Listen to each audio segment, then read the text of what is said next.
Determination, self emancipation और bodily rights की fight की है। हमने इसी इस्लामाबाद प्रेस क्लब पे पुलिस से डंडे भी खाए थे, हमने इसी इस्लामाबाद प्रेस क्लब पे पत्थर भी खाए हैं, हमने इधर ही इसी ही जगह पर कई बार जो स्टेट ने, रियासत ने मौलवियों के थ्रू और जिस तरह से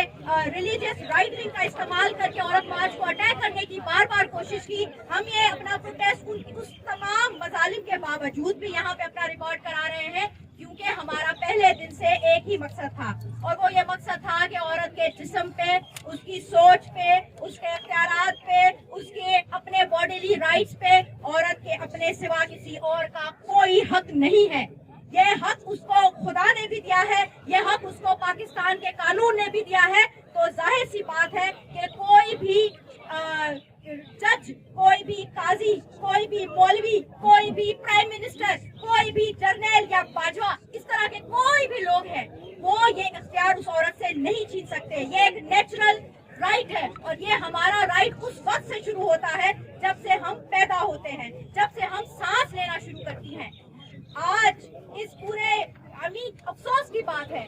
2024 चल रहा है, 21वीं 22वीं सदी में हम कदम रखने लगे हैं, और हमें पाकिस्तान में ऐसी ऐसी बातों पे भी प्रोटेस्ट करना पड़ रहा है। हमें आज यहाँ इसलिए इकट्ठा होना पड़ रहा है कि हमारी रियासती इदारों ने अपने सियासी हरीफों को निशाना बनाने के लिए खवातीन की प्राइवेसी तक को टारगेट किया है। ये कौन सा मुहज़्ज़ब मुआशरा है, ये कौन सी मशरकी इक़्तिदार है जिन इक़्तिदार का प्रचार कर करके अभी कई पॉलिटिकल पार्टीज जो है वो अपने सीटें जाके जीतेंगी, जो जाएंगी हर जगह पे इस्लामिक टच देंगी तो कहीं कुछ देंगी। ये कौन सी वो मशरकी इक़्तिदार है जिन इक़्तिदार का सारा दारो मदार औरत की प्राइवेसी तक को नहीं छोड़ता। ये कैसी सियासी जंग है, ये किस तरह की पॉलिटिकल फाइट है, ये कैसी दुश्मनी है कि आपने एक औरत का प्राइवेट मैटर जो कि उसका इद्दत है, उसके पीरियड्स हैं, उसका पीरियड का साइकिल है, आपने उसको तक पब्लिक डिबेट का हिस्सा बना दिया। ये किस मुहज़्ज़ब मुआशरे में इस तरह होता है? मुझे लगता है मुताले पाकिस्तान के अंदर एक और चैप्टर ऐड होना चाहिए, और एक और सितारा हमारे उन शहजादों के जो यूनिफॉर्म्स में लगना चाहिए कि भला आखिर उन्होंने 2024 के अंदर औरतों की माहवारी को और इज्जत को डिस्कस करके उस पे केस करके अपने लिए एक और कारनामा जो है वो लिख दिया है। शर्म आनी चाहिए कि ये वो इदारे हैं कि जिनके बारे में हम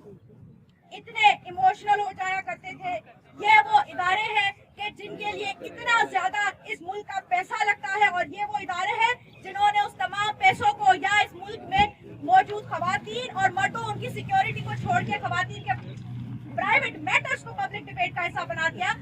आई थिंक कि अगर इस तरह का कोई भी निजाम है, उस निजाम को कंडेम करने की जरूरत है, और ये beyond the party lines condemn करने की जरूरत है। इसके लिए मुझे पीटीआई का सपोर्टर होने की जरूरत नहीं है। मैं एक औरत हूँ और मैं इससे ऑफेंडेड हूँ। I am offended in this state of Pakistan where a woman's personal private matter has become a public debate, and this is something that should be condemned by each and every woman in this country, regardless of their party जो है वो क्या कहते हैं leadership, regardless of their party membership. I think every woman should now come on the street. और अगर आप नहीं आ सकी तो कम से कम इस इलेक्शंस के बाद इस फैसले को वापस करने में अपना पूरा का पूरा किरदार अदा करें, क्योंकि ये आज सवाल इस एक खातून पे आया है जिसके ऊपर शायद इसका इतना ज्यादा फर्क पड़े या ना पड़े, लेकिन this is going to write a history for many women, many young women, और जिनमें से आपकी अपनी बेटियां और बहनें भी हैं। तो उन सबके लिए आवाज उठाएं। बहुत बहुत शुक्रिया।